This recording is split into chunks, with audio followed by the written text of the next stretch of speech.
Hi friends, welcome to my channel. आपको पता ही है, थंबनेल से आपने देख लिया होगा, ये सीरीज किसके लिए है। ये टेस्ट जो है वो क्लास 6 से लेके 8 तक के लिए है। तो आप लोग इसको कीजिए, ये फुल टेस्ट है। क्योंकि एग्ज़ाम नज़दीक में आ गया है तो हम लोग टाइम नहीं बर्बाद करेंगे, ठीक है। चलिए स्टार्ट करते हैं। पहला क्वेश्चन देखते हैं। यहाँ पे पहले क्या है, देखिए यहाँ पे लैंग्वेज का दिया गया है। जो लैंग्वेज वाला आपका भाषा का पेपर होगा, इंग्लिश और हिंदी का, उसका है। तो चलिए यहाँ देखिए, पहला क्वेश्चन यहाँ पे दिया गया है, which is a part of classroom. इनमें से क्या है जो क्लासरूम का पार्ट है। इसको थोड़ा सा डाउन कर दें। क्या होता है? ब्लैक बोर्ड होता है, बिल्कुल होता है। बेंच होता है, डेस्क होता है, वॉक होता है, सभी होते हैं, ठीक है। तो इसका करेक्ट आंसर हो जाएगा मोर देन वन। आइए नेक्स्ट क्वेश्चन देखिए। ये रहा next question. Select the most appropriate option. आपको अप्रूव प्राइवेट मतलब मोस्ट ऑप्शन बताना है जो सबसे अच्छा। फिल इन द ब्लैंक्स, इस ब्लैंक्स को भरने के लिए, ठीक है। The angles are equal. यदि किसी एंगल, किसी कोण का क्या हो, एंगल क्या हो, इक्वल हो, ठीक है। कॉन्सिक्वेंटली द साइड आर, तो साइड क्या होगा, वो भी इक्वल होगा। किसी कोण का एंगल तभी इक्वल हो सकता है जब उसके सारे साइड्स क्या हो, इक्वल हो। क्या हो, इक्वल। करेक्ट आंसर ऑप्शन ये हो गया। नेक्स्ट क्वेश्चन देखिए। नेक्स्ट क्वेश्चन यहाँ पे, select the most appropriate antonyms. आपको बताना है एंटानाइम्स का मतलब विलोम शब्द, जिसको आप विपरीत शब्द बोलते हो। गिवन वर्ड, यहाँ पे एक रिविलियन दिया गया। रिविलियन का मतलब होता है विद्रोह, तो क्या हो जाएगा, एटॉलमेंट नहीं होगा। इसमें हो जाएगा correct answer option number C, loyalty, ठीक है। क्या करेक्ट आंसर हो जाएगा, लॉयल्टी, ठीक है। Select the most approve private meaning in the given idioms. एक आइडियम्स दिया गया, ऑल आइज, ठीक है। उत्साहपूर्वक देखना, क्या होता है, उत्साहपूर्वक देखना, वाचिंग ऑर्डिनरी, ठीक है। इसका मतलब करेक्ट आंसर हो गया ऑप्शन ए। नेक्स्ट क्वेश्चन देखिए। Select the most appropriate option. आपको यहाँ पे वही करना है, सेम सिनोनिम्स बताना है, मतलब पर्यायवाची शब्द बताना है। पर्यायवाची का किस शब्द का यहाँ पे आपको बताना है, तो यहाँ पे आपको बताना है कन्फ्यूजन। कन्फ्यूजन का मतलब उलझन, कन्फ्यूज होना, कन्फ्यूजन। इसका मतलब हो जाएगा commotion. Correct answer option B, commotion. Next question आइए देखिए। बहुत ही अच्छा सा क्वेश्चन दिया गया है। Choose the most suitable English translation. आपको मोस्ट सुटेबल इंग्लिश ट्रांसलेशन यहाँ पे चूज करना है। क्या दिया गया है ट्रांसलेट करने के लिए आपको, तुम स्कूल कब जाते हो, तुम स्कूल कब जाते हो। तो इसमें देखिए पहला तो होगा नहीं। बी में दिया गया कि when do you going to school, मतलब तुम कब स्कूल जा रहे हो, तो जा रहे हो नहीं बताना है। तीसरा पढ़ेंगे हम लोग, C, when do you go to school, तुम स्कूल कब जाते हो, ठीक है। करेक्ट आंसर हो जाएगा ऑप्शन सी, यानी कि तुम स्कूल कब जाते हो। नेक्स्ट देखिए, क्वेश्चन नंबर 7 है शायद। Select the most approve private meaning in the given idioms. यहाँ पे भी वही दिया गया है आपको, एक आइडियम्स दिया गया है, उसका मीनिंग बताना है आपको। क्या दिया गया है, इसको पढ़ेंगे फ्रेंड। लाइक अ केक वॉक, लाइक अ केक वॉक, ठीक है। लाइक अ केक वॉक, इसका मतलब क्या होता है फ्रेंड, काफ़ी आसान, क्या हो, इजी टास्क हो, बहुत ही आसान हो, काफ़ी आसान हो, तो क्या हो, इजी टास्क। क्या हो जाएगा, इजी टास्क। नेक्स्ट क्वेश्चन आइए देखिए, क्वेश्चन नंबर 8। ये रहा क्वेश्चन नंबर 8। यहाँ पे नंबर भी दिया गया है, आप लोगों को दिख रहा होगा। पढ़ेंगे यहाँ पे question number 8। Mother's mother is, यानी कि मम्मी की मम्मी क्या होंगी आपकी, मैटरनल ग्रैंड मदर। क्या हो जाएंगी, maternal grand mother. Next question देखिए, क्वेश्चन नंबर 9। और थोड़ा सा इसको शॉर्ट कर दें,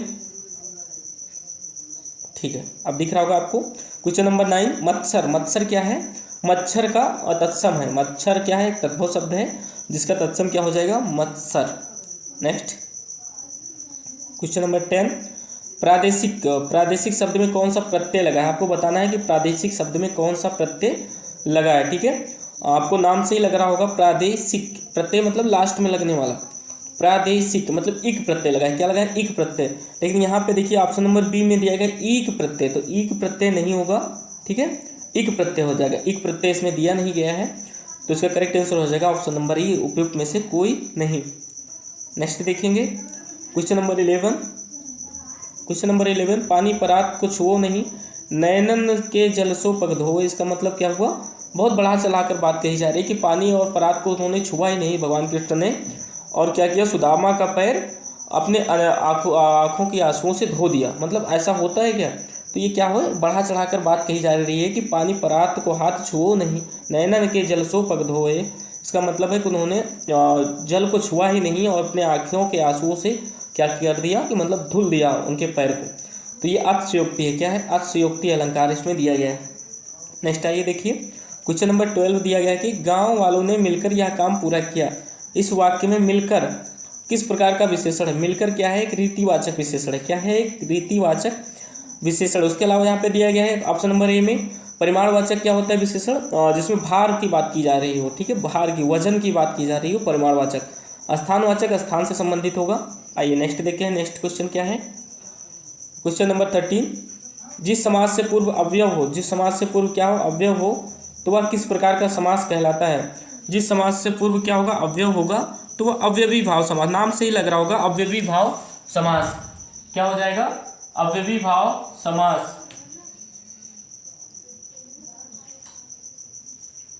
हेलो भाई नमस्कार। नमस्कार भाई, क्या हाल है। बस मंगल भाई, और बताओ। ठीक है भाई, एक क्लास रिकॉर्ड कर रहे हैं हम, अभी फ़ोन करेंगे, ठीक है। अच्छा चलो ठीक है कर लेंगे। ठीक है, आपकी भी आवाज़ इसमें आ गई। अरे ठीक है। आइए नेक्स्ट क्वेश्चन देखते हैं फ्रेंड। क्वेश्चन नंबर 14 है, इनमें से विभत्स रस का स्थायी भाव क्या है। विभत्स रस का स्थायी भाव क्या होता है, जुगुप्सा होता है। क्या होता है, जुगुप्सा। और साथ में क्या है कि घृणा भी होता है, जुगुप्सा और घृणा दोनों होता है विभत्स रस का स्थायी भाव। तो इसका करेक्ट आंसर हो जाएगा उपयुक्त में से एक से अधिक, उपयुक्त में से एक से अधिक। नेक्स्ट क्वेश्चन देखिए, क्वेश्चन नंबर 15 है, इनमें से किन वर्णों को व्यंजन कहा जाता है। ऐसे कौन से वर्ण होते हैं जिनको हम व्यंजन कहते हैं, ठीक है। तो यहाँ पे देखिए ऑप्शन नंबर ए में ही दिया गया है, जिनका उच्चारण स्वर के वर्णों की सहायता से किया जा सके। मतलब व्यंजन क्या होते हैं, जिनका उच्चारण हम स्वर के वर्णों की सहायता से करते हैं, उनको हम क्या बोलते हैं, व्यंजन कहते हैं। करेक्ट आंसर ऑप्शन ए ही हो जाएगा। नेक्स्ट देखिए, क्वेश्चन नंबर 16 है यहाँ पे, इनमें से कौन सा व्यंजन ऊष्म व्यंजन है। ऊष्म व्यंजन क्या होता है, सा सा हा। ऊष्म व्यंजन कौन से होते हैं, सा सा हा। तो इसमें सारे सा और हा होता है, ऊष्म व्यंजन में 4 होते हैं। तो इसमें हा देखो दिया गया और सा भी दिया गया, इसका मतलब ये दोनों क्या हो जाएंगे, ऊष्म व्यंजन। करेक्ट आंसर होगा उपयुक्त में से एक से अधिक। नेक्स्ट क्वेश्चन देखिए, इनमें से उर्दू के उत्सर्ग से बना शब्द कौन सा। उर्दू के उत्सर्ग से बना शब्द कौन सा है। कपूत 19 होगा नहीं, खुशबू हो जाएगा। क्या हो जाएगा, खुशबू। खू क्या है, एक उर्दू उपसर्ग है। खू क्या है, उर्दू उपसर्ग, जैसे खुसल्लम, खुश नसीब, है ना, खुदा, ये सब क्या है, खू से बना हुआ शब्द है, जो कि खू क्या है, एक उर्दू का उपसर्ग है। नेक्स्ट क्वेश्चन आइए देखते हैं, क्वेश्चन नंबर 18। क्वेश्चन नंबर 18 क्या है, ये रहा क्वेश्चन नंबर 18 नंबर क्वेश्चन है, अभिषेक का संधि विच्छेद है। अभिषेक का संधि विच्छेद क्या होगा, ऑप्शन नंबर ए ही सही है इसका, अभिषेक, यही इसका करेक्ट आंसर होगा आप लोग, ठीक है फ्रेंड। आप लोग ऑप्शन नंबर बी मत टिक कीजिएगा या सी मत टिक कीजिएगा, ठीक है। Correct answer option number A ही हो जाएगा।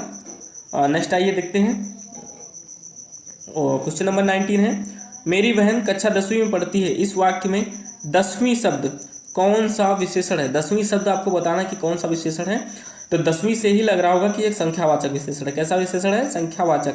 मतलब 10वीं, आपको लग रहा है 10वीं बोलेंगे तो आपको लगेगा ऐसा कि एक संख्या बता रहा है। क्या बता रहा है, संख्या बता रहा है, तो संख्यावाचक विशेषण हो जाएगा। नेक्स्ट क्वेश्चन देखिए, क्वेश्चन नंबर 20, ठीक है।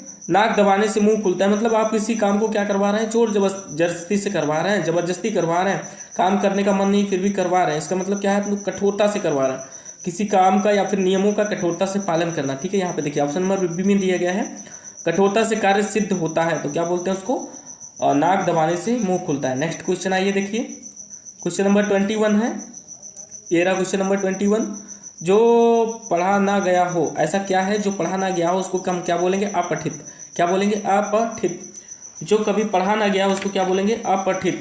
नेक्स्ट क्वेश्चन देखिए, यहाँ पे ऑप्शन नंबर बी में दिया गया अपठनीय, उसको आप मत मारिएगा, टिक मत कीजिएगा, अपठित ही हो जाएगा करेक्ट आंसर। क्वेश्चन नंबर 22 देखिए, आज मुझे थोड़ी सी फुर्सत मिली। इसमें क्या है, थोड़ी सी आपको बताना है किस प्रकार का विशेषण है। देखिए विशेषण से कई प्रकार के क्वेश्चन हिंदी में पूछे गए हैं, बहुत ही ईजी है हिंदी, आप देख ही सकते हैं। विशेषण कौन सा है, थोड़ी सी क्या है, थोड़ी सी कौन सा विशेषण है आप बताएंगे फ्रेंड, परिमाणवाचक है। थोड़ा सा, ज़्यादा सा, कम सा, है ना, बहुत ज़्यादा, ये सब क्या है, परिमाणवाचक, ठीक है।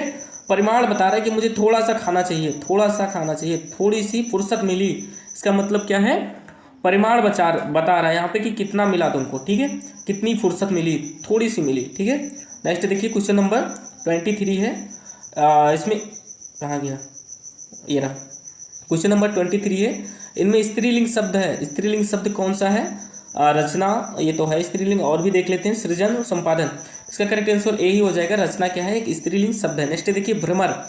भ्रमर शब्द का तद्भव आपको बताना है कौन सा। देखिए तद्भव तत्सम से भी 2-3 क्वेश्चन हो गए इसमें, तो भ्रमर शब्द से आपको बताना है कि तद्भव क्या होगा। भ्रमर मतलब भंवरा होता है, क्या होता है, भंवरा होता है। करेक्ट आंसर ऑप्शन ए ही हो जाएगा, भ्रमर मतलब भंवरा। नेक्स्ट देखिए क्वेश्चन नंबर 25 यही रहा।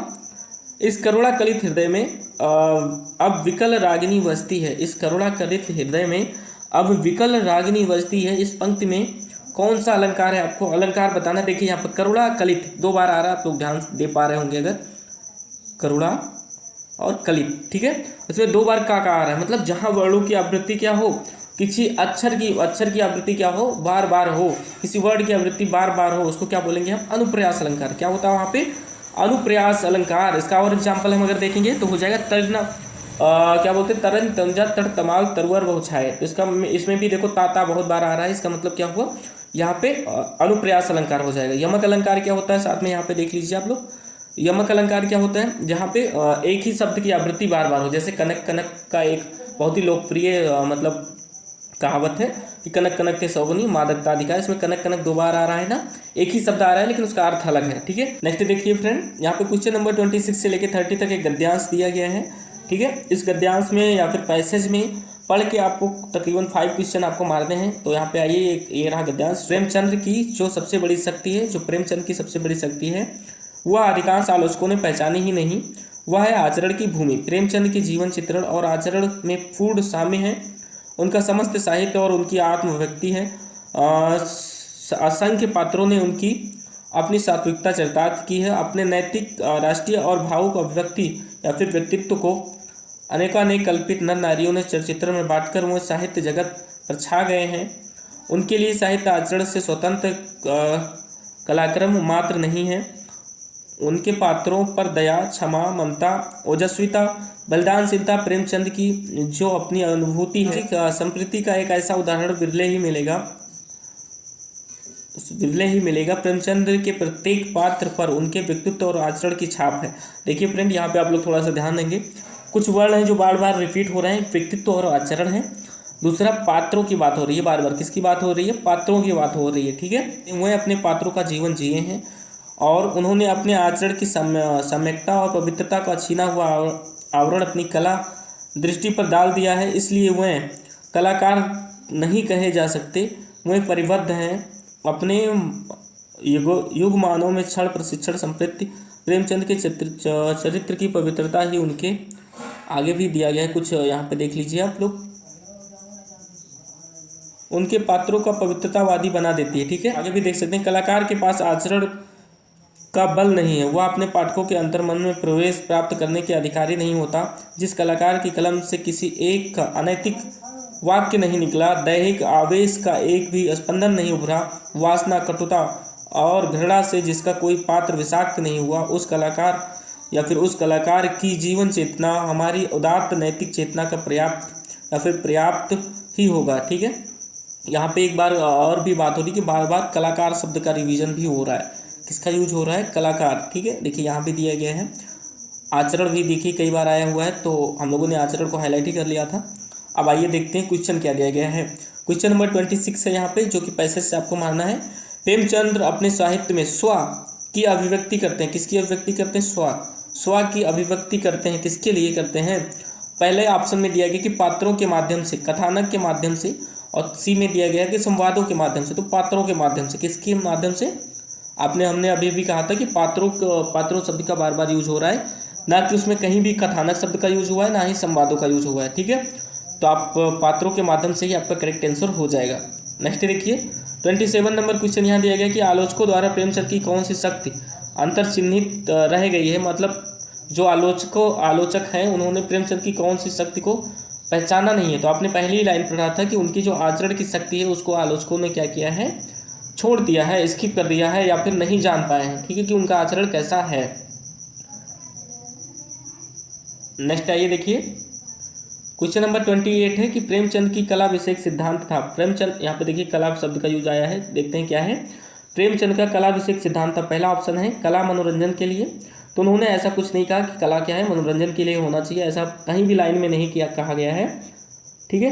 नेक्स्ट ऑप्शन नंबर बी में देखेंगे, कला नैतिकता के लिए, ये हो सकता है, ठीक है, नैतिकता की बात हो रही थी ऑप्शन में, बट आइए ऑप्शन सी भी देख लेते हैं कि कला तटस्थता के लिए। तो इसका करेक्ट आंसर ऑप्शन बी ही हो जाएगा, कला नैतिकता के लिए।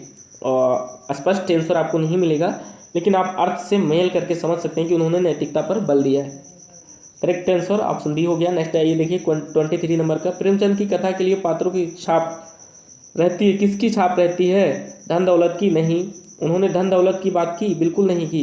ठीक है, ये नहीं हो जाएगा। शिक्षा की बात की? ये भी नहीं की। नेक्स्ट देखिए, व्यक्तित्व और आचरण की बात की, ऑप्शन नंबर सी में क्या दिया गया? व्यक्तित्व और आचरण, तो correct answer option number C हो जाएगा। नेक्स्ट देखिए, प्रेमचंद किसके कलाकार थे? प्रेमचंद्र किसके कलाकार थे? नीति के हो सकता है, नीति का आपने बात ही सुना, बार बार नैतिकता था।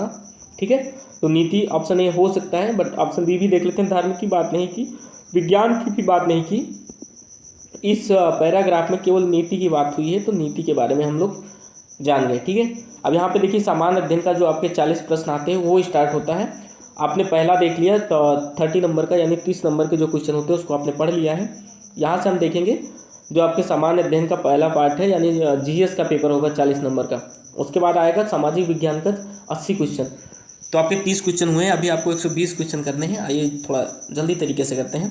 क्वेश्चन नंबर 31 है, भारत का कुल क्षेत्रफल कितना है?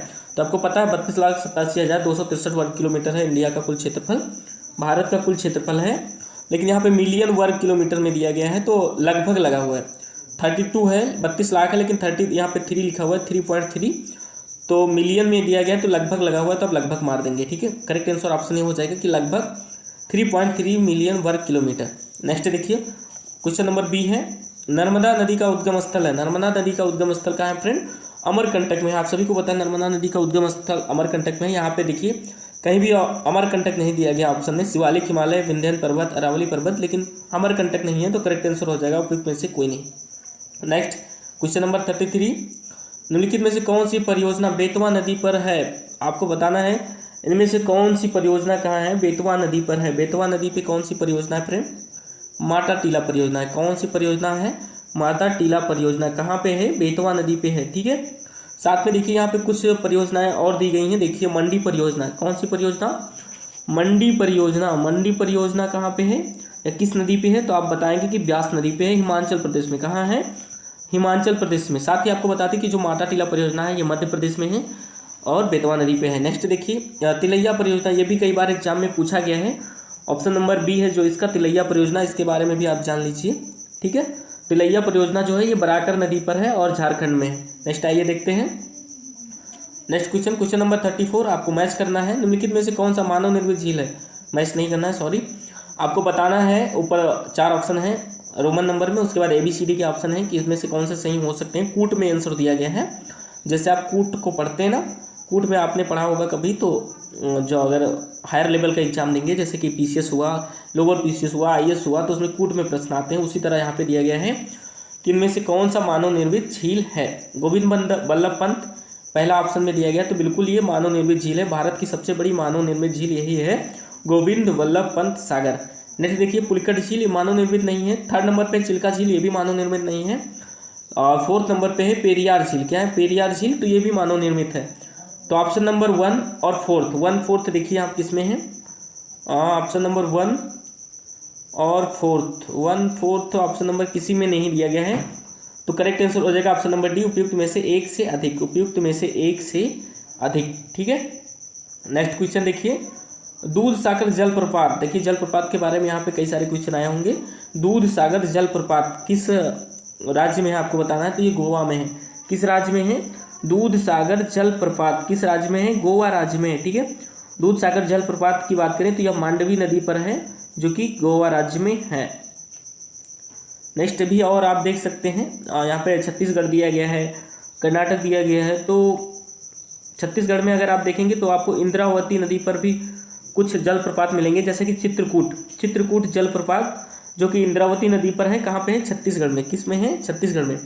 इसके अलावा इसको हम येलो कलर से कर देते हैं। नेक्स्ट देखिए, इसके अलावा भी दिया गया यहाँ पे कर्नाटक। कौन सा स्टेट है? कर्नाटक में भी कुछ जलप्रपात पड़ते हैं। तो ऐसे कौन से जलप्रपात हैं जो कर्नाटक में हैं? तो जैसे कोकाक जलप्रपात, ये कई बार एग्जाम में पूछा गया। कोकाक जलप्रपात नाम से थोड़ा अजीब है, इसको आप जरूर याद रखेंगे। जो देखो नॉर्मल ऑप्शन होते हैं, नॉर्मल क्वेश्चन होते हैं, वो सभी बच्चों को पता होते हैं। कुछ क्वेश्चन के आंसर ऐसे होते हैं जो सभी को नहीं पता होते, रियल में वही आपका सिलेक्शन दिलवाते हैं। वही क्वेश्चन के आंसर क्या होते हैं, आपको सभी से अलग करते हैं। तो ऐसे जो आपको ना याद हो उसको जरूर याद करें, जो याद हो उनको क्या याद करना है। ठीक है, इसके अलावा अगर कर्नाटक में आप बात करेंगे तो शिव समुद्रम जलप्रपात भी पड़ता है, कुचिकल जलप्रपात, ये सारे क्वेश्चन, कुचिकल जलप्रपात, शिव समुद्रम जलप्रपात, कोकाक जलप्रपात, ये सारे कर्नाटक के हैं जो कि कई बार एग्जाम्स में ऑलरेडी पूछे जा चुके हैं। आइए नेक्स्ट क्वेश्चन देखिए, 36 नंबर का क्वेश्चन, आइए देखते हैं क्या है। ये रहा 36, क्वेश्चन नंबर 36। निम्नलिखित में से कौन सा जेट स्ट्रीम भारत के दक्षिणी पश्चिमी मानसून के लिए उत्तरदायी है? आपको बताना है ऐसा कौन सा जेट स्ट्रीम है। वो हवाएं, जेट स्ट्रीम क्या होता है कि 8 से लेकर 15 किलोमीटर ऊंचाई पर, पृथ्वी से 8 से लेकर 15 किलोमीटर ऊंचाई वायुमंडल में चलने वाली तेज हवाएं क्या होती हैं, जेट स्ट्रीम कहते हैं उनको। और ऐसे कौन से जेट स्ट्रीम हैं जो भारत में दक्षिणी पश्चिमी मानसून के लिए उत्तरदायी हैं? तो वो जेट स्ट्रीम हो जाएंगी ऑप्शन नंबर ए, यानी कि उष्णकटिबंधीय पूर्वी जेट स्ट्रीम। ट्रॉपिकल, यहाँ पे देखिए ट्रॉपिकल स्टर्ल, जिसको आप ईस्टर बोलते हैं, jet stream, tropical easterly jet stream जो है ये क्या होती हैं, भारत में दक्षिणी पश्चिमी मानसून के लिए उत्तरदायी होती हैं। इसके अलावा अगर आप देखेंगे उष्णकटिबंधीय पश्चिमी जेट स्ट्रीम, उष्णकटिबंधीय पश्चिमी जेट स्ट्रीम, तो ये ऐसे जेट स्ट्रीम है या फिर हवाएं हैं जो भारत में उत्तरी पूर्वी जो मानसून होता है, यानी कि जिस मानसून से तमिलनाडु राज्य में या फिर दक्षिण भारत में सबसे ज़्यादा बारिश होती है, तमिलनाडु राज्य में सबसे ज़्यादा बारिश किस मानसून से होती है, तो आप बताएंगे उत्तरी पूर्वी मानसून से। और इस मानसून में क्या होता है कि जो जिम्मेदार होता है वो होता है जेट स्ट्रीम, उपोष्णकटिबंधीय पश्चिमी जेट स्ट्रीम। नेक्स्ट आइए देखते हैं, ये दोनों को आप याद रखेंगे। ये ऐसे क्वेश्चन हो जो सभी बच्चों को नहीं पता होते। पीसीएस में आया हुआ क्वेश्चन है, बिहार पीसीएस में और यूपी पीसीएस दोनों में आया हुआ क्वेश्चन है, तो आप लोग इसको याद रखेंगे, दोनों के दोनों क्वेश्चन, ठीक है। नेक्स्ट आइए देखिए, 37 नंबर का क्वेश्चन है, भारत में सबसे अधिक भू क्षेत्र पर कौन सी मृदा पाई जाती है? तो भारत में सबसे अधिक भू क्षेत्र पर जलोढ़ मृदा पाई जाती है, आप सभी को पता है जलोढ़ मृदा क्या है, भारत में सबसे अधिक भू क्षेत्र पर पाई जाती है। नेक्स्ट क्वेश्चन देखिए, 38 नंबर का क्वेश्चन है, निम्नलिखित में से कौन सा बहुउद्देशीय परियोजना महाराष्ट्र राज्य में स्थित है? कौन सी बहुउद्देशीय परियोजना है जो महाराष्ट्र राज्य में स्थित है? तो वो है कोयना परियोजना। कौन सी है? कोयना परियोजना कहाँ है? महाराष्ट्र राज्य में है। उसके अलावा यहाँ पे देखेंगे फ्रेंड, दुलहस्ती परियोजना दिया गया है। क्या दिया गया है? दुलहस्ती परियोजना, यह चेनाब नदी पर है और जम्मू कश्मीर में है। दुलहस्ती परियोजना चेनाब नदी पे है, कहाँ पे? चेनाब नदी पे, जम्मू कश्मीर में। नेक्स्ट देखेंगे पोंग परियोजना। पोंग परियोजना ये ब्यास नदी पर है और हिमाचल प्रदेश में, ठीक है। तो इन दोनों को भी आप याद रखेंगे, हमेशा ऐसी परियोजनाएं क्या होता है एग्जाम में बार बार पूछे जाते हैं। इसके अलावा भी कुछ होते हैं, जैसे उकाई परियोजना, यह ताप्ती नदी पर गुजरात राज्य में है। किस राज्य में? गुजरात राज्य में उकाई परियोजना है। तो यह बहुत सी इंपॉर्टेंट परियोजनाएं मैंने बता दी। नेक्स्ट देखिए, 39 नंबर का क्वेश्चन है, शिवालिक पर्वत श्रेणी उपस्थित है बिहार के किस ओर? बिहार के किस ओर शिवालिक पर्वत श्रेणी उपस्थित है? तो बिहार का जो पश्चिमी चंपारण जिला है ना, तो बिहार का कौन सा वो क्षेत्र हो जाएगा? तो उत्तर पश्चिम वाला क्षेत्र। कौन सा हो जाएगा? उत्तर पश्चिम वाला क्षेत्र क्या हो जाएगा, जहाँ पे शिवालिक श्रेणी पाई जाती है, ठीक है।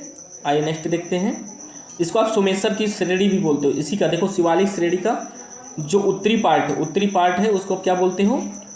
सोमेश्वर की पहाड़ी बोलते हो। और शिवालिक श्रेणी का है जो दक्षिणी पार्ट है उसको बिहार में ही रामनगर दून के नाम से जाना जाता है, ठीक है। नेक्स्ट क्वेश्चन देखेंगे, क्वेश्चन नंबर 40, पावना विद्रोह कब हुआ था? पावना विद्रोह की बात करें तो ये 1873 से 76 तक चला था। ये क्या है पावना विद्रोह जो है, तो ये किसानों ने चलाया था, किसके लिए? जमींदारों के लिए चलाया था। किसके लिए चलाया था फ्रेंड? जमींदारों के लिए चलाया था, ठीक है। नेक्स्ट क्वेश्चन आइए देखिए, नेक्स्ट क्वेश्चन यहाँ पे देखिए, स्वामी दयानंद सरस्वती का वास्तविक नाम क्या है? बहुत ही इजी क्वेश्चन है। तो स्वामी दयानंद सरस्वती का वास्तविक नाम क्या है? मूल शंकर है। क्या है? मूल शंकर है, आप सभी को पता है। स्वामी दयानंद सरस्वती ने 1875 में आर्य समाज की स्थापना की थी, आप सभी को पता है। इसके अलावा इन्होंने कहा था वेदों की ओर लौटो का नारा भी दिया था, यानी कि back to the Veda, back to the Veda का स्लोगन या फिर नारा किसने दिया था? स्वामी दयानंद सरस्वती ने आर्य समाज की स्थापना की 1875 में।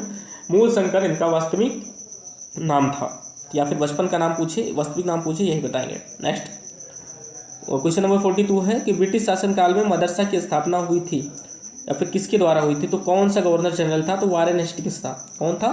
वारेन हेस्टिंग्स था, जिसने क्या की थी? मदरसे की स्थापना की थी कलकत्ता में पहली बार। नेक्स्ट देखिए, क्वेश्चन नंबर 43 है कि भारत में शिक्षा का चार्ल्स वुड डिस्पैच, बहुत ही अच्छा सा ये क्वेश्चन है, ये कई बार पीसीएस में पूछा गया कि वुड डिस्पैच शिक्षा से संबंधित जितने भी एग्जाम्स हुए उसमें भी पूछा गया है, और साथ में पीसीएस में भी पूछा गया कि वुड डिस्पैच कब आया था? तो 1854 में आया था। कहाँ है 1854? ये रहा ऑप्शन नंबर सी पे, 1854 में आया था वुड डिस्पैच, जिसके तहत क्या किया गया था, भारत में शिक्षा लागू की गई थी, भारत में शिक्षा में सुधार भी किया गया था और अंग्रेज़ों ने अपने तहत इसमें बहुत से सुधार किए थे, अपने फ़ायदे के लिए किया। इंडिया में भी बहुत अभी अगर आया तो कुछ ना कुछ फ़ायदा ही हुआ है।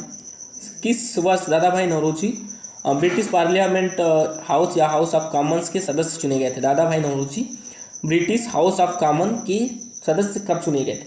ठीक है, ये आपका करेक्ट क्वेश्चन है, आपको बताना है इसका करेक्ट आंसर क्या होगा। करेक्ट आंसर हो जाएगा ऑप्शन नंबर सी, 1892 में चुने गए थे। नेक्स्ट क्वेश्चन देखिए, गोपाल कृष्ण गोखले के राजनीतिक गुरु कौन थे? गोपाल कृष्ण गोखले के राजनीतिक गुरु कौन थे? तो महादेव गोविंद रनाडे थे। कौन थे? महादेव गोविंद रनाडे। यहाँ पे क्वेश्चन और देख लीजिए फ्रेंड, नॉर्मल सा, कि महात्मा गांधी के राजनीतिक गुरु थे गोपाल कृष्ण गोखले और गोपाल कृष्ण गोखले के राजनीतिक गुरु थे महादेव गोविंद रनाडे। ठीक है, दो क्वेश्चन हो गए इससे आपके।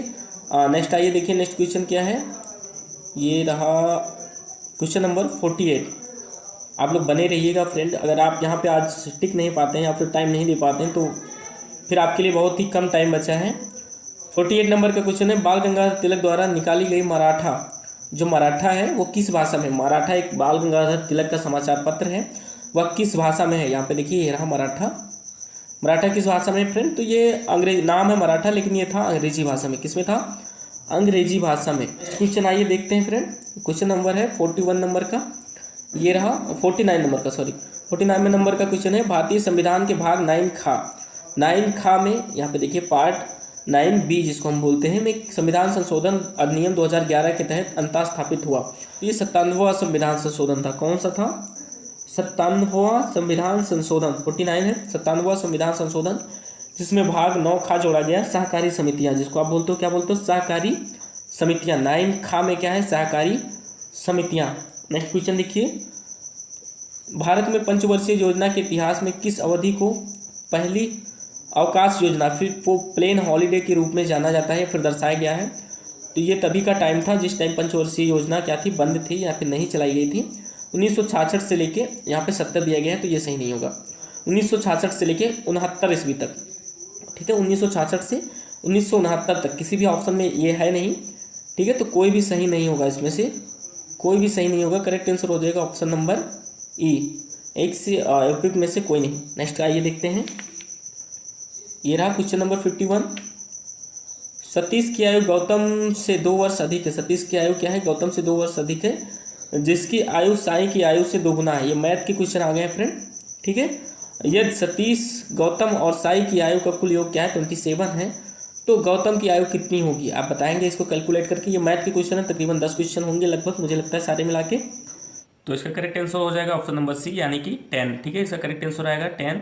आप लोग इसको सॉल्व कर लीजिएगा, बहुत ही ईजी क्वेश्चन है। अब यहाँ पे अगर मैं सॉल्व करूँगा तो टाइम भी वेस्ट होगा। ठीक है, आइए नेक्स्ट देखते हैं। 52 नंबर का यहाँ पे क्वेश्चन दिया गया है कि एक विशिष्ट भाषा में, कूट भाषा में क्या दिया गया है? 1, ओ यानी 1 में ओ लिखा हुआ है, ओ का क्या होता है? 15, तो 15 का 15 ही लिखा हुआ है यहाँ पे। नेक्स्ट इसी में देखिए एन लिखा हुआ है, ओ के बाद एन है, तो एन को हम क्या बोलते हैं? 14 नंबर पे होता है, तो यहाँ 14 की जगह 28 लिखा हुआ है, यानी उसका 2 गुना लिखा हुआ है। नेक्स्ट देखिए, इसी में दिया गया है ई। ठीक है, इसी में नेक्स्ट ऑप्शन है ई का होता है 5, तो 5 की जगह यहाँ 15 लिखा हुआ है, मतलब इसका 3 गुना। ठीक है, पहला बिना किसी मल्टीप्लाई के है, सेकेंड वाला उसका 2 गुना है, और थर्ड वाले में क्या है? उसका 3 गुना है। तो यहाँ पे आपको बताना है 6 का क्या हो जाएगा? तो 6 में देखो, एस का 19 होता है, ठीक है, आई का 9 होता है, तो 9 का 2 गुना हो जाएगा 18, और एक्स लास्ट में दिया गया है, एक्स होता है 24 नंबर पे, 24 का 3 गुना हो जाएगा 72। तो इसका करेक्ट आंसर हो जाएगा ऑप्शन नंबर सी, 72। इस तरह से आप सारे क्वेश्चन सॉल्व कर सकते हैं, बहुत ही ईजी दिया गया है इस टेस्ट सीरीज में, हालांकि ऐसे ही आने की संभावना है सारी। तो आप लोग सॉल्व कीजिए, मैं पढ़ देता हूँ। ठीक है, आइए नेक्स्ट क्वेश्चन देखते हैं। 53 नंबर का क्वेश्चन है, एक समूह के 12 सदस्यों का औसत 10 दिया गया है। एक समूह में 12 सदस्यों का औसत 10 है, जबकि दूसरे समूह में n सदस्यों का औसत 12 है। यदि संयुक्त माध्य क्या हो? 11.2 हो, तो n का मान आपको बताना है कितना होगा। तो n का मान हो जाएगा ऑप्शन नंबर सी, यानी कि 18 हो जाएगा। आप लोग इसको सॉल्व कर लीजिए, ये भी इजी है। नेक्स्ट देखिए, ये 52 नंबर है, 54 नंबर पे क्वेश्चन पे दिया गया है कि दो संख्याओं का अनुपात क्या है? 2:3 है। ठीक है, 2:3 जिसको आप बोलेंगे 2:3 है। यदि बड़ी संख्या क्या है? 20% में 20 जोड़ा जाता है, और छोटी संख्या में क्या 10% में 25 अधिक बराबर होती है, तो वह संख्या कौन सी होगी? तो वह संख्या हो जाएगी फ्रेंड, ऑप्शन नंबर इसका भी सी सही होगा, 100 हो जाएगा। ठीक है, तो इसको भी आप सॉल्व कर लीजिएगा। नेक्स्ट क्वेश्चन आइए देखते हैं। ये भी मैथ के ही क्वेश्चन है, लगभग 10 क्वेश्चन होंगे मुझे लगता है। 55 नंबर क्वेश्चन है, अनीता और विनीता 1950 रुपये की राशि आपस में 6:7 के अनुपात में क्या करती हैं, विभाजित कर लेती हैं, बांट लेती हैं। यदि उनमें से प्रत्येक को 100 रुपये की राशि जोड़ दी जाए, मतलब इन दोनों को क्या करना है आपको, 6:7 है, दो हैं जो क्या करती हैं, डिवाइड कर लेती हैं पैसे को, तो 6:7 में उसके बाद क्या करेंगे आप, डिवाइड करने के बाद 1950 को 6:7 में 7 6 अगर इसको आप ऐड करेंगे, 7 और 6 13 हो जाएगा। 13 को आप डिवाइड कर दीजिएगा 1950 से, उसके बाद 6 से गुणा कर लेंगे और 7 से कर लेंगे, दोनों का अलग अलग आ जाएगा। उसमें 100 को ऐड कर देंगे। ऐड करने के बाद हम क्या करेंगे, दोनों का फिर से रेशियो निकालेंगे, दोनों में ऐड करने के बाद। तो उसका करेक्ट आंसर आएगा ऑप्शन नंबर बी, यानी कि 20:23 आएगा, करेक्ट होगा। नेक्स्ट क्वेश्चन आइए देखिए, बहुत टाइम लग रहा है, हम लोग जल्दी जल्दी करते हैं। ठीक है, और 56 नंबर पे है, उस विकल्प का चयन करें जो सही स्थान की पूर्ति करे। यहाँ पे दिया गया है कौन सा होगा, आपको करेक्ट यहाँ पे बताना है कौन सा भरा जाएगा। तो इसका करेक्ट आंसर हो जाएगा ऑप्शन नंबर सी, यानी कि 607। नेक्स्ट सारे के मैथ के इसमें सी ही सही है और रीजनिंग के। नेक्स्ट क्वेश्चन आइए देखते हैं। 57 नंबर का क्वेश्चन है, यदि x यह सबसे बड़ी 4 अंकों की संख्या है जिसे 237 से विभाजित किया जा सकता है, तो x के अंकों का जोड़ क्या होगा, तो x के अंकों का जोड़ हो जाएगा 27। ठीक है, नेक्स्ट क्वेश्चन आइए देखते हैं। 58 नंबर का क्वेश्चन है, साधारण ब्याज की दर से निवेशित एक धनराशि 3 वर्ष में बढ़कर यहाँ देखिए दिया गया है कि 1512 हो जाती है। ठीक है, और 4.5 वर्ष में बढ़कर 1668 हो जाती है, तो वह धनराशि में क्या है, ब्याज दर आपको बताना है क्या होगी, उस धनराशि पे ब्याज दर क्या होगा। तो यहाँ पे 2 टाइम दिया गया है, तो 3 साल से लेके 4 साल के बीच में 1.5 साल का वो आएगा, जिसमें आप माइनस कर लोगे 1572 में से और माइनस करोगे 1668 में से, तो आ जाएगा कि 1.5 साल में कितने रुपए की ब्याज मिली है। उसके बाद हम ब्याज दर का फार्मूला लगाएंगे और फिर मिल जाएगा आपको करेक्ट आंसर। और इसका करेक्ट आंसर होगा ऑप्शन नंबर ए हो जाएगा, यानी कि 26/3। ठीक है, इसको आप लोग एक बार चेक कर लीजिएगा, सॉल्व कर लीजिएगा। नेक्स्ट क्वेश्चन आइए देखिए, 59 नंबर का क्वेश्चन है, आधुनिक आवर्त सारणी के अनुसार निम्नलिखित में से किस तत्व का परमाणु क्रमांक क्या है, 30 है। तो 30 परमाणु क्रमांक होता है जिंक का, किसका होता है, Zn। जिंक का क्या होता है, Zn होता है, और इसमें Zn कहीं दिया नहीं है, तो इसमें इनमें से कोई नहीं हो जाएगा, इसका करेक्ट आंसर हो जाएगा इनमें से कोई नहीं। ठीक है, नेक्स्ट क्वेश्चन आइए देखिए, ये रहा 60 नंबर का, केल्विन पैमाने पर लिए गए ताप को सेल्सियस पैमाने में बदलने पर आपको क्या मिलेगा। ठीक है, यहाँ पे भरेंगे, अगर केल्विन में दिया गया उसको सेल्सियस में बदलेंगे तो -273 घटाना पड़ेगा। क्या करना पड़ेगा फ्रेंड, 273 घटाना पड़ेगा। तो यहाँ पे देखिए सी में दिया गया है, तो करेक्ट आंसर सी हो गया। नेक्स्ट देखिए, क्वेश्चन नंबर 61 है कि मानव शरीर का कौन सा अंग रक्त में शर्करा की मात्रा को नियंत्रित करता है। साइंस का क्वेश्चन है, कौन सा अंग है जो रक्त में शर्करा की मात्रा को नियंत्रित करता है। आप सभी को पता है अग्न्याशय है, अग्न्याशय है। इसमें कई सारी चीज़ें होती हैं, जैसे आपको अल्फा बीटा और गामा सेल्स होते हैं, जैसे आपने किरणों के नाम सुने होंगे ना, अल्फा बीटा गामा। उसी प्रकार अग्न्याशय जो होता है उसमें सेल्स होती हैं, बहुत सारी कोशिकाएं होती हैं अल्फा बीटा गामा, उनसे कई प्रकार के क्या निकलते हैं, एंजाइम्स बोल सकते हो, जिनसे क्या होता है अग्न्याशय में शर्करा, रक्त में जो शर्करा होता है उसको नियंत्रित किया जाता है। ठीक है, जिसको आप अगर नियंत्रित नहीं होता है या फिर ज़्यादा हो जाता है रक्त में शर्करा की मात्रा, तो उस व्यक्ति को डायबिटीज शुगर हो जाता है। ठीक है, जिसको आप देखते हो आज के समय में बहुत से लोगों को होता है, और रक्त क्या होता है, चिपचिपा हो जाता है। रक्त में शर्करा की मात्रा बढ़ेगी तो रक्त क्या हो जाएगा, चिपचिपा हो जाएगा। 62 नंबर का क्वेश्चन देखिए, प्रोपेन का रासायनिक सूत्र कौन सा है। प्रोपेन का रासायनिक सूत्र कौन सा है, तो प्रोपेन का रासायनिक सूत्र हो जाएगा C3H8। ठीक है, नेक्स्ट क्वेश्चन आइए देखिए, नेक्स्ट क्वेश्चन ये रहा 63 नंबर का क्वेश्चन है, निम्नलिखित में से कौन से संकेतक का उपयोग अम्लीय और उदासीन विलयनों के बीच एक फर्क के लिए नहीं किया जा सकता। किसका प्रयोग नहीं किया जा सकता, तो वो ऑप्शन नंबर सी हो जाएगा, फिनाइलएथिलीन। ठीक है, नेक्स्ट क्वेश्चन आइए देखिए, 64 नंबर का क्वेश्चन है कि विषुवत रेखा के क्षेत्र में सघन वन लाभदायक है। विषुवत रेखा के क्षेत्र में सघन वन लाभदायक होते हैं। ठीक है, किसके लिए, यहाँ पे ऑप्शन दिया गया है कृषि के लिए। तो आपको पता है कि विषुवत रेखीय जो वन होते हैं वो काफ़ी सघन होते हैं, बड़े बड़े होते हैं, तो वहाँ पे कृषि नहीं की जा सकती, तो पहला ऑप्शन हो नहीं सकता। जड़ी बूटियों के लिए भी नहीं होता, लकड़ी के लिए होता, विशेषकर लकड़ी के उपयोग के लिए होता है, इमारती लकड़ियाँ पाई जाती हैं, तो इनमें से किसी में भी लकड़ी का उपयोग नहीं दिया है, तो ऑप्शन नंबर ई हो जाएगा इसका करेक्ट आंसर। नेक्स्ट देखिए, क्वेश्चन नंबर 65 है, ये रहा, कोई पिंड विराम से चलना शुरू करता है, इसका विस्थापन के समानुपात तब होता है जब इसका त्वरण क्या हो, तुरंत शुरू किए गए समय के क्या हो, अकॉर्डिंग हो, ठीक है, टाइम के रिक्वायर्ड में हो, ठीक है। नेक्स्ट क्वेश्चन देखिए, क्वेश्चन नंबर 66, निम्नलिखित में से किस ऊतक में मृत कोशिकाएं होती हैं? इनमें से कौन सा ऊतक है जिसमें मृत कोशिकाएं होती हैं? इनमें से कौन सा ऊतक है जिसमें मृत कोशिकाएं होती हैं? तो वो है ऑप्शन नंबर ए, यानी कि स्क्लेरेंकाइमा जो होता है उसमें क्या होती है, मृत कोशिकाएं पाई जाती हैं। नेक्स्ट देखिए, आपको पता ही होगा आपके मृत कोशिकाओं से आपके बाल बने होते हैं, हेयर्स, और आपके नेल्स जो होते हैं, नाखून, वो भी बने होते हैं। क्वेश्चन देखिए 67 नंबर का है, 3 क्रमागत बट्टों, ये भी मैथ का है, 30, 20 और 5 के समतुल्य बट्टा होगा तो हो जाएगा 46.80, ठीक है। नेक्स्ट क्वेश्चन आइए देखते हैं।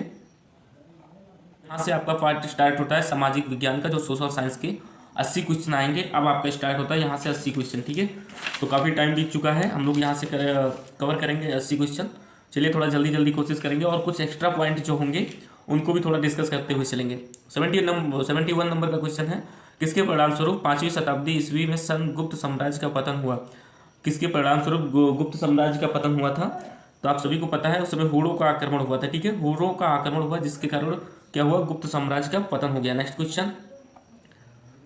क्वेश्चन ये रहा 72 नंबर का, वास्को डी गामा ने भारत की खोज कब की थी? सभी को पता है 1498 ईस्वी में की थी। बहुत ही नॉर्मल क्वेश्चन है, ऐसे क्वेश्चन 100% बच्चों को पता ही होते हैं। 73 नंबर का क्वेश्चन देखिए, गौतम बुद्ध ने धर्म चक्र परिवर्तन आरंभ किया। धर्म चक्र परिवर्तन का क्या है मतलब, उपदेश देना। कहाँ से आरंभ किया? बोध गया, श्रावस्ती, राजगृह, इसमें ऑप्शन में है। तो आप सभी को पता है कि गौतम बुद्ध ने जो पहला उपदेश दिया था वो कहाँ से आरंभ किया था? सारनाथ में, लेकिन यहाँ पे ऑप्शन में नहीं है, तो उपयुक्त में से कोई नहीं करेक्ट आंसर हो जाएगा।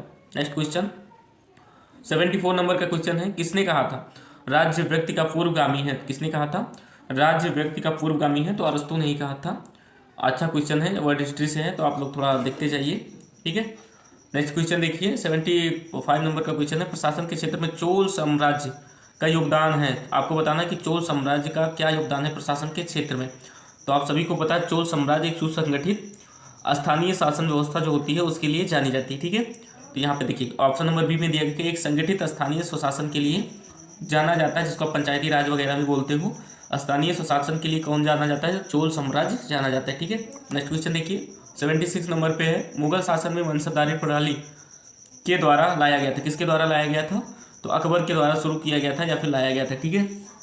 आप सभी को पता है वंशधारी के बारे में।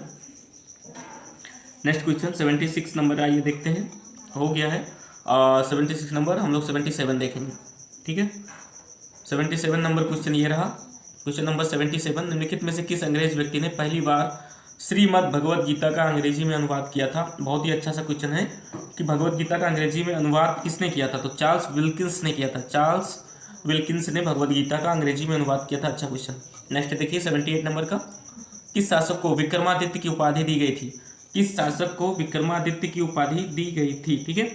तो आप सभी को पता है ऑप्शन नंबर बी में चंद्रगुप्त द्वितीय जो था, जिसे हम चंद्रगुप्त विक्रमादित्य के नाम से भी जानते हैं। इसके अलावा सम्राट हेमचंद्र को भी विक्रमादित्य की उपाधि दी गई थी। तो आप यहाँ पे देखिए नॉर्मल जो होंगे वो ज़्यादातर यही उनको पता है कि चंद्रगुप्त विक्रमादित्य को दी गई थी, लेकिन सम्राट हेमचंद्र को भी दी गई थी। तो उपयुक्त में से एक से अधिक, इसका करेक्ट आंसर हो जाएगा ऑप्शन नंबर डी, ठीक है, एक से अधिक।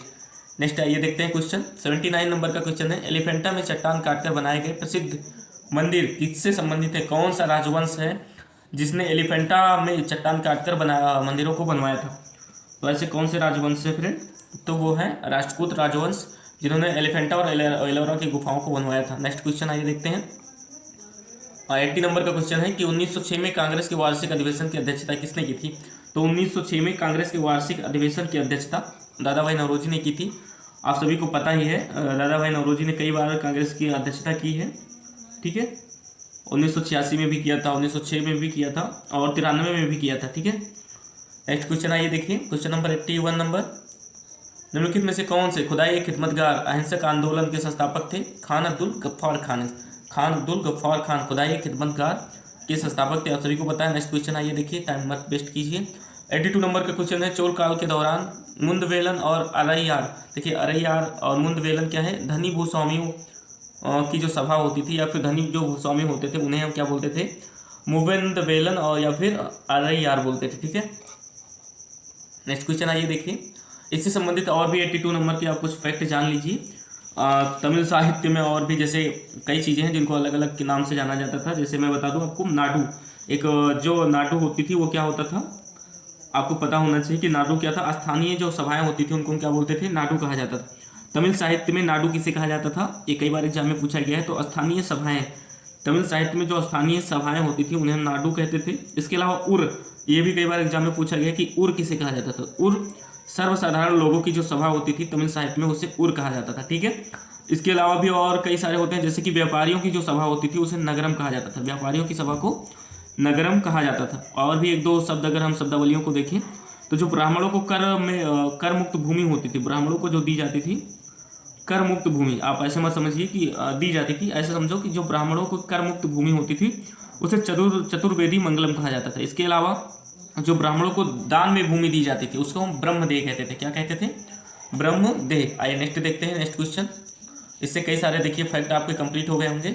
नेक्स्ट क्वेश्चन है 83 नंबर का क्वेश्चन है कि 1290 से 1320 के दौरान किस वर्ष का दिल्ली पर शासन रहा। आप सभी को पता होना चाहिए कि 1290 से 1320 के दौरान किस वंश ने दिल्ली पर शासन किया, इतना तो पता ही होगा, है ना। खिलजी वंश ने किया, इसने दिल्ली पर सबसे कम टाइम तक ही शासन किया है, खिलजी वंश। नेक्स्ट आइए देखिए 85 नंबर क्वेश्चन है, अमेरिकी उपनिवेशों का सेनापति कौन था। अमेरिकी उपनिवेशों का सेनापति कौन था, आप सभी को पता है जॉर्ज वाशिंगटन जो थे वो अमेरिकी उपनिवेशों के सेनापति थे।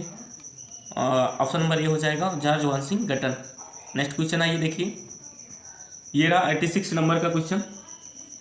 पुष्टि मार्ग नामक भक्ति संप्रदाय के संस्थापक कौन थे। पुष्टि मार्ग नामक भक्ति संप्रदाय के संस्थापक कौन थे, तो वल्लभाचार्य थे। कौन थे, वल्लभाचार्य थे।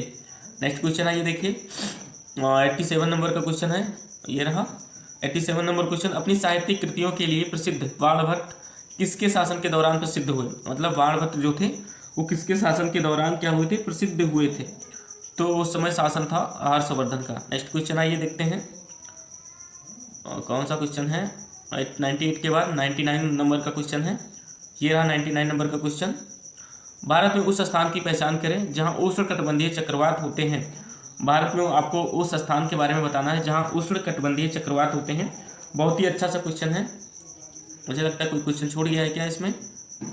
98 नहीं 87 हुआ है, ठीक है। हम लोग अभी ऊपर ही हैं, इसमें देखते हैं, ठीक है। 88 नंबर का क्वेश्चन देखिए, 88 नंबर का क्वेश्चन ये रहा। प्राचीन शहर हम्पी साम्राज्य की राजधानी थी। हम्पी किस साम्राज्य की राजधानी थी, तो हम्पी किसकी राजधानी थी फ्रेंड, आप लोग बताएंगे कमेंट करके मुझे। हम्पी जो थी वो विजयनगर साम्राज्य की राजधानी थी, आप सभी को पता होना चाहिए। इसमें दिया नहीं गया है तो ऑप्शन नंबर ई उपयुक्त में से कोई नहीं करेक्ट आंसर हो जाएगा। 89 नंबर क्वेश्चन देखिए, अंग्रेजों द्वारा पहली फैक्ट्री सर्वप्रथम 1651 ईस्वी में नदी के किनारे की गई थी। किस नदी के किनारे अंग्रेजों द्वारा 1651 ईस्वी में पहली फैक्ट्री लगाई गई थी, तो वो था हुगली नदी। कौन सी नदी, हुगली नदी जो बंगाल में बहती थी, ठीक है, सॉरी कलकत्ता में बहती थी, ठीक है। नेक्स्ट ये रहा 90 नंबर का क्वेश्चन। निम्नलिखित नेताओं में से कौन काकोरी ट्रेन डकैती में अभियुक्त नहीं था। इनमें से कौन है जिसके ऊपर काकोरी ट्रेन डकैती का अभियुक्त मतलब मामला नहीं दर्ज किया गया था, तो वो थे भगत सिंह, ठीक है। नेक्स्ट क्वेश्चन आइए देखते हैं। नेक्स्ट क्वेश्चन ये रहा 91 नंबर का। 91 नंबर का क्वेश्चन है कि दक्षिणी पश्चिमी मानसून में हवा किस ओर बहती है। तो दक्षिणी पश्चिमी मानसून में क्या होता है कि हवा समुद्र से भूमि की ओर बहती है। ऑप्शन नंबर बी इसका करेक्ट आंसर हो जाएगा। नेक्स्ट क्वेश्चन देखिए 92 नंबर। कर्क रेखा निम्नलिखित में से किस राज्य से नहीं गुजरती। कर्क रेखा आप सभी को पता है किस राज्य से नहीं गुजरती, उड़ीसा से होकर नहीं गुजरती, ठीक है। कर्क रेखा उड़ीसा से होकर नहीं गुजरती। नेक्स्ट क्वेश्चन 93 नंबर है। प्रायद्वीपीय भूमि का फैलाव होता है जो लगभग पूरी तरह से घिरा होता है। प्रायद्वीपीय भूमि क्या होती है, जो लगभग पूरी तरह से, या फिर ऐसा समझ लो तीनों तरफ से जल से घिरी हो। किससे घिरी हो, तीनों तरफ से जल से घिरी हो, उसको हम प्रायद्वीप बोलते हैं। नेक्स्ट क्वेश्चन 94 नंबर का। कूनो राष्ट्रीय उद्यान, कूनो राष्ट्रीय उद्यान कहाँ स्थित है। कूनो राष्ट्रीय उद्यान कहाँ स्थित है, तो आप सभी को पता है मध्य प्रदेश में है। ऑप्शन में कहीं भी मध्य प्रदेश नहीं लिखा है तो उपयुक्त में से कोई नहीं करेक्ट आंसर हो जाएगा। नेक्स्ट क्वेश्चन आइए देखिए 95 है कि अरुणाचल प्रदेश में ब्रह्मपुत्र नदी जानी जाती है, किसके नाम से जानी जाती है, दिहांग के नाम से, ठीक है। अरुणाचल प्रदेश में ब्रह्मपुत्र नदी दिहांग के नाम से जानी जाती है। उसके अलावा भी यहाँ पे कई ऑप्शन है, देख लीजिए। सांगपो तिब्बत में ब्रह्मपुत्र नदी को सांगपो के नाम से जानते हैं और बांग्लादेश में जमुना के नाम से जानते हैं। इसके अलावा असम में, भारत के असम राज्य में ब्रह्मपुत्र नदी को ब्रह्मपुत्र के नाम से जानते हैं। ठीक है, तो ये कई सारे ऑप्शन इसके हो गए। नेक्स्ट क्वेश्चन आइए देखते हैं। 96 नंबर का क्वेश्चन है, कौन सा जल निकाय भारत को पश्चिमी दिशा से घेरता है? भारत के पश्चिम दिशा में, बहुत ही ईजी सा ये क्वेश्चन है कि कौन सा जल निकाय है। तो भारत के पश्चिम दिशा में आप सभी को पता है कि अरब सागर है, और इसमें किसी को डाउट नहीं होना चाहिए, इतनी ईजी क्वेश्चन में अरब सागर है भारत के पश्चिम दिशा में। नेक्स्ट देखिए, नेक्स्ट क्वेश्चन ये रहा, और 97 नंबर का है, ग्रीष्म ऋतु को स्थानीय तूफानों का मौसम होता है जिनमें तीव्र हवाएं क्या है, साथ गरजती मूसलाधार वर्षा होती है, इसके साथ ही प्रायः हिमवृष्टि भी होती है। पश्चिम बंगाल में इन तूफानों को किस रूप में जाना जाता है? ठीक है, आपको बताना है कि ग्रीष्म काल में जो वर्षा के साथ गरजती हवाएं आती हैं उनको पश्चिम बंगाल में किस नाम से जाना जाता है? तो काल वैसाखी के नाम से। ये भी क्वेश्चन कई बार एग्जाम में आया, आप सभी को पता भी होगा कि मतलब ईजी सा क्वेश्चन है। लू क्या है इसमें ऑप्शन में दिया है, आप सभी को पता है, गर्मी के मौसम में भारत में चलने वाली हवाएं जो हैं उनको हम लू बोलते हैं। ऐसे देखिए 98 नंबर का क्वेश्चन है, निम्नलिखित में से कौन सा एस आकार का महासागर, अटलांटिक महासागर जो है वो एस आकार का है? नेक्स्ट क्वेश्चन आइए देखिए 99 नंबर का क्वेश्चन ये रहा, इसको मैंने शायद पढ़ भी दिया था, चलिए फिर से देख लेते हैं। 99 नंबर का क्वेश्चन है, भारत में उस स्थान की पहचान करें जहाँ से उष्णकटिबंधीय चक्रवात होते हैं। भारत में उस स्थान की पहचान करनी है जहाँ पे उष्णकटिबंधीय चक्रवात क्या होते हैं, पनपते हैं या फिर आते हैं। ठीक है, तो वह स्थान कौन सा है? वह स्थान हो जाएगा बंगाल की खाड़ी और हिंद महासागर, option number B. Next question देखिए, नेक्स्ट क्वेश्चन ये रहा 100 नंबर का। 100 नंबर का क्वेश्चन है कि पृथ्वी के वायुमंडल में आनुपातिक रूप से कितने प्रतिशत आर्गन है? पृथ्वी के वायुमंडल में आनुपातिक रूप से कितने % आर्गन है? देखिए अनुपातिक रूप से अगर आप देखें तो 0.93 है लगभग, है ना, तो काफ़ी मतलब कम है, 1% है नहीं, तो उपयुक्त में से कोई आप नहीं आप मार सकते हैं ऑप्शन, या फिर लगभग 1% लिखा होता तो आप लगभग 1% भी मार देते, लगभग 1 अगर यहाँ पे लिखा होता तो आप मार सकते थे। ठीक है, इसके अलावा आप उपयुक्त में से कोई नहीं करेक्ट आंसर आप बता सकते हैं। ऐसे क्वेश्चनों पे आप विवाद होता है कई, क्योंकि यहाँ पे करेक्ट आंसर श्योर नहीं होता है। सौरमंडल का सबसे वातमय ग्रह कौन सा है? सौरमंडल का सबसे वातमय ग्रह कौन सा है? नेपच्यून है। नेक्स्ट क्वेश्चन देखिए, ये रहा 102 नंबर का क्वेश्चन है कि भारत के उत्तरी मैदान पूरी तरह से किस मिट्टी से बने? भारत के जो उत्तरी मैदान है वो पूरी तरह से किस मिट्टी से बने हैं? तो किस मिट्टी से बने हैं? जलोढ़ मिट्टी से बने। किस मिट्टी से? जलोढ़ मिट्टी से। इसके अलावा अगर क्वेश्चन पूछा जाता है कि भारत में सर्वाधिक क्षेत्र पर कौन सी मिट्टी पाई जाती है, तो आप बताएंगे जलोढ़ मिट्टी ही पाई जाती है। 103 नंबर का क्वेश्चन है, निम्नलिखित में से कौन सी गंगा नदी की सहायक नदी है? तो गंगा नदी की सहायक नदी कौन सी है? आप जल्दी से कमेंट करके मुझे बताइए, करेक्ट आंसर हो जाएगा उपयुक्त में से एक से अधिक। नेक्स्ट क्वेश्चन, निम्नलिखित में से कौन सा महासागर दुनिया का तीसरा सबसे बड़ा महासागर है? तो वो तीसरा सबसे बड़ा, आप देखिए क्वेश्चन ये थोड़ा हार्ड क्यों है, क्योंकि सभी को पता है सबसे बड़ा महासागर प्रशांत महासागर है, लेकिन तीसरा सबसे बड़ा महासागर कौन सा है? तो हिंद महासागर। नेक्स्ट क्वेश्चन आइए देखिए, भारत के उत्तरी मैदानों पूरी तरह से बने हैं किस मिट्टी से बने हैं? जलोढ़ मिट्टी से बने हैं। वही क्वेश्चन दोबारा भी आया है मुझे लगता है। नेक्स्ट क्वेश्चन आइए देखिए, 106 नंबर का क्वेश्चन है कि निम्नलिखित में से कौन सी पहाड़ियाँ मेघालय में स्थित नहीं है? कौन सी पहाड़ी है जो मेघालय में स्थित नहीं? आप सभी को पता है जयंतिया यहाँ दी गई है मेघालय में, खासी भी है, तो ऐसी कौन सी पहाड़ी है जो मेघालय में नहीं है? तो वो पहाड़ी हो जाएगी यहाँ पे जावड़ी नाम की जो पहाड़ी लिखी हुई है, क्या है? जावड़ी। आप सभी को पता है मेघालय में जावड़ी नाम की कोई पहाड़ी नहीं है, ये है कोई भी पहाड़ी नहीं है मेघालय में जावड़ी नाम की। नेक्स्ट क्वेश्चन आइए देखिए, 107 नंबर का क्वेश्चन है कि गोदावरी बेसिन का सबसे बड़ा जल ग्रहण क्षेत्र किस राज्य में है? गोदावरी बेसिन का सबसे बड़ा जल ग्रहण क्षेत्र महाराष्ट्र में है, option number B correct answer. Next देखिए, 108 नंबर का क्वेश्चन है, महेंद्रगिरी सबसे ऊंची चोटी है पश्चिमी घाट, पूर्वी घाट, सतपुड़ा पर्वत श्रृंखला या फिर कहाँ की? तो इसका करेक्ट आंसर होगा पूर्वी घाट। महेंद्रगिरी पूर्वी घाट की क्या है? सबसे ऊंची चोटी है, correct answer option number B. Next question 109 number का क्वेश्चन है, दक्कन का पठार एक त्रिकोणीय आकार का पठार है, उत्तर में पर्वत श्रेणी से घिरा है। दक्कन का पठार उत्तर में किस पर्वत श्रेणी से घिरा हुआ है? तो आप लोग बताइए, उत्तर में या किससे घिरा हुआ है? सतपुड़ा। किससे घिरा हुआ है? सतपुड़ा से। नेक्स्ट क्वेश्चन आइए देखिए, नेक्स्ट क्वेश्चन देखते हैं, 110 नंबर का क्वेश्चन होगा, ये रहा 110 नंबर का क्वेश्चन है कि LAC जिसको आप लाइन ऑफ एक्चुअल कंट्रोल बोलते हो, वास्तविक नियंत्रण रेखा भारत और किस देश के बीच में है? चीन के बीच में है, भारत और चीन के बीच में। आप सभी को पता है, इजी सा था। नेक्स्ट क्वेश्चन है 111 नंबर का, लोकतंत्र का सबसे बुनियादी परिणाम है। लोकतंत्र का सबसे बुनियादी परिणाम क्या है? नागरिकों के प्रति जवाबदेही होती है, ठीक है, और क्या होता है? बस यही किसका करेक्ट आंसर ऑप्शन नंबर ए हो जाएगा। नेक्स्ट क्वेश्चन आइए देखिए, क्वेश्चन नंबर 112 है कि राजनीति कभी धर्म से अलग नहीं हो सकती, यह किसने कहा था? राजनीति कभी धर्म से अलग नहीं हो सकती, किसने कहा था? बहुत ही अच्छा सा क्वेश्चन है, कोटेशन क्वेश्चन है। ऐसे क्वेश्चन ही आपको आपका जो सिलेक्शन है वो दिलवाते हैं, क्योंकि ऐसे क्वेश्चन अगर आपको पता होते हैं तो आप सभी बच्चों से थोड़ा सा अलग हो जाते हैं। तो महात्मा गांधी ने कहा था, correct answer option number C हो जाएगा। नेक्स्ट क्वेश्चन देखिए, 113 नंबर का क्वेश्चन है, थोड़ा सा शॉर्ट कर लें। 113 नंबर का क्वेश्चन है, भारतीय संविधान में कौन सा मूल अधिकार मानव के दुर्व्यवहार को निषिद्ध करता है? आप सभी को पता है, शोषण के विरुद्ध अधिकार। नेक्स्ट क्वेश्चन देखिए, 114 नंबर का क्वेश्चन है, किस समिति ने पंचायती राज चुनावों में राजनीतिक दलों की सहभागिता की अनुशंसा की? तो किसने की थी राजनीतिक दलों की सहभागिता की अनुशंसा? ये भी पीसीएस लेवल का क्वेश्चन है, तो काफ़ी आप मान सकते हो कि टफ क्वेश्चन है, और ऐसे क्वेश्चनों का आंसर भी सभी को नहीं पता होता, जो बहुत अच्छे से पढ़ते हैं उनको पता होता है। अशोक मेहता समिति ने की थी। Correct answer option number C हो जाएगा। नेक्स्ट क्वेश्चन, किसने राज्य को पृथ्वी पर ईश्वर का अवतार कहा था? तो किसने कहा था? इसको कहा था हीगल ने कहा था। हाँ ठीक है, हीगल नहीं कहा था, मैंने पढ़ा था शायद हीगल नहीं कहा था। ठीक है, कंफर्म है, इसमें कोई डाउट नहीं है। किसने राज्य को पृथ्वी पर ईश्वर का अवतार कहा था? तो हीगल ने कहा था। ऑप्शन नंबर ए हो गया। नेक्स्ट क्वेश्चन देखिए, 116 नंबर, निम्नलिखित में से कौन सी संस्था पंचवर्षीय योजनाओं के क्रियान्वयन के लिए जिम्मेदार है? तो देखिए यहाँ पे योजना आयोग दिया गया, तो यही हो जाएगा। उसके अलावा अब नीति आयोग तो इसमें ऑप्शन में दिया नहीं है। करेक्ट आंसर योजना आयोग। नेक्स्ट 117 नंबर का क्वेश्चन है, आपातकाल के दौरान मूल अधिकारों के परिवर्तन को निलंबित किया जा सकता है।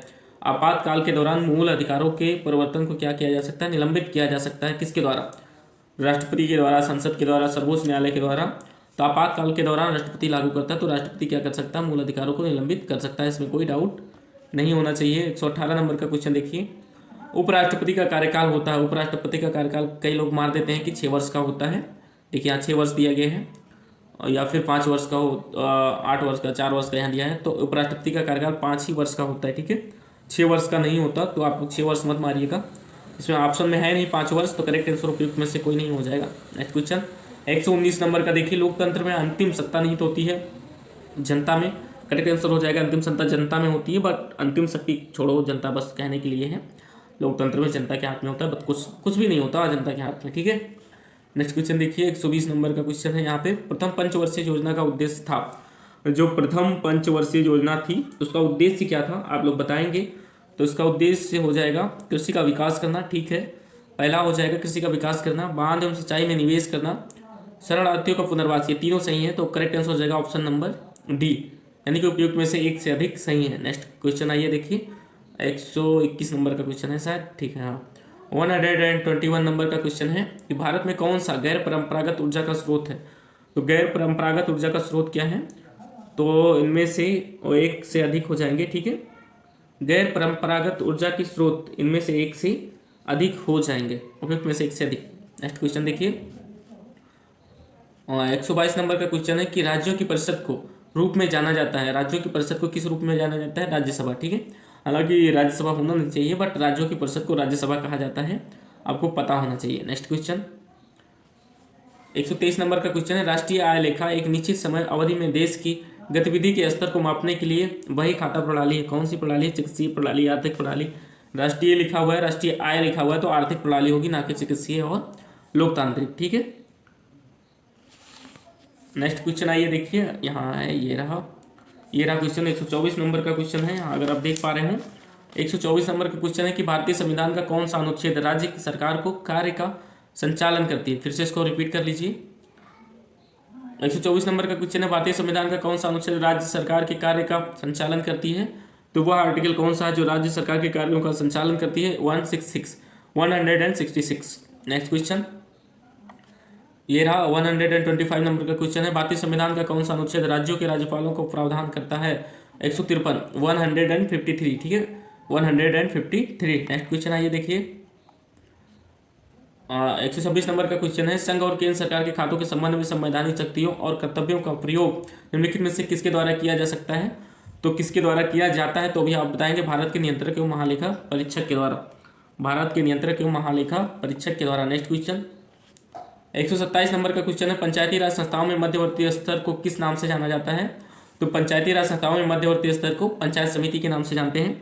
इसमें एक जो ग्राम पंचायत होता है वो सबसे निचला स्तर, आप सभी को पता है 3 स्तर होते हैं। निचला स्तर ग्राम पंचायत, उसके बाद पंचायत समिति, उसके बाद होता है क्षेत्र पंचायत, जिसको आप जिला पंचायत के नाम से भी जानते हैं।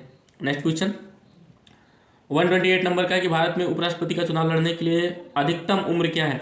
आप सभी को पता है भारत में अधिकतम उम्र की कोई सीमा नहीं है।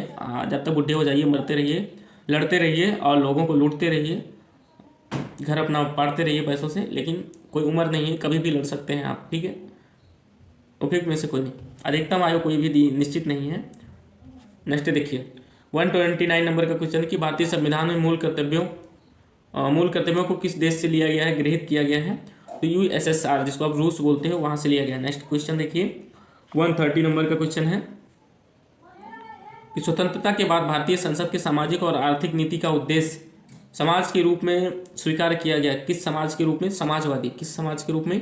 समाजवादी समाज के रूप में स्वीकार किया गया। नेक्स्ट क्वेश्चन देखिए 131 नंबर का क्वेश्चन है भारतीय अर्थव्यवस्था में परिवहन का प्रमुख साधन है।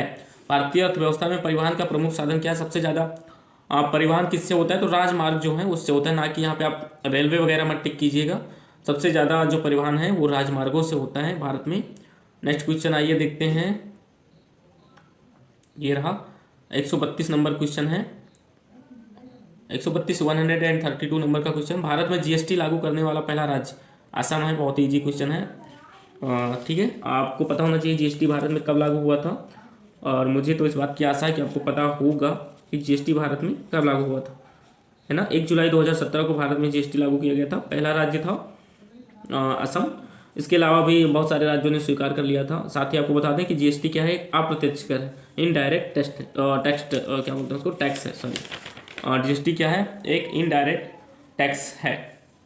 123 नंबर का क्वेश्चन देखिए उपभोक्ता कानून 1986, उपभोक्ता कानून 1986, जिसको आप कोपरा बोलते हो, क्या बोलते हो शॉर्ट फॉर्म में। आप में से जो PCS वगैरह की तैयारी करते हैं, मुझे लगता है उन लोगों ने पढ़ा होगा इसको, IAS PCS वाले, या फिर नहीं पढ़ा है तो कोई बात नहीं, अभी आप जान लीजिए। बहुत से लोगों ने नहीं पढ़ा। ऐसे ही जो क्वेश्चन होते हैं वो आपका सिलेक्शन दिलवाएंगे, क्योंकि बाकी सारे क्वेश्चन तो सभी बच्चों को पता होते हैं, ऐसे क्वेश्चन सभी बच्चों को नहीं पता होते। उपभोक्ता कानून 1986, जिसको आप शॉर्ट में बोलेंगे कोपरा, क्या लिखेंगे? COPRA, ठीक है, कोपरा 1986। अभी भारत में क्या चल रहा है? कोपरा का एक्ट 2019 का चल रहा है। क्या चल रहा है? 2019 में इसको क्या किया गया? संशोधित किया गया था, ठीक है। कोपरा को जो 1986 में था उसको 2019 में संशोधित किया गया। इसमें क्या बताया गया? कोपरा क्या है? उपभोक्ताओं के संबंध में है। जैसे आप ग्राहक हो तो आपकी सुरक्षा के लिए बनाया गया, कि उपभोक्ताओं की बेईमानी से बचाने के लिए, ठीक है। और नेक्स्ट ऑप्शन इसमें देखिए दिया गया कि उपभोक्ताओं की सुरक्षा और अधिकार प्राप्त करने के लिए, ये भी सही है।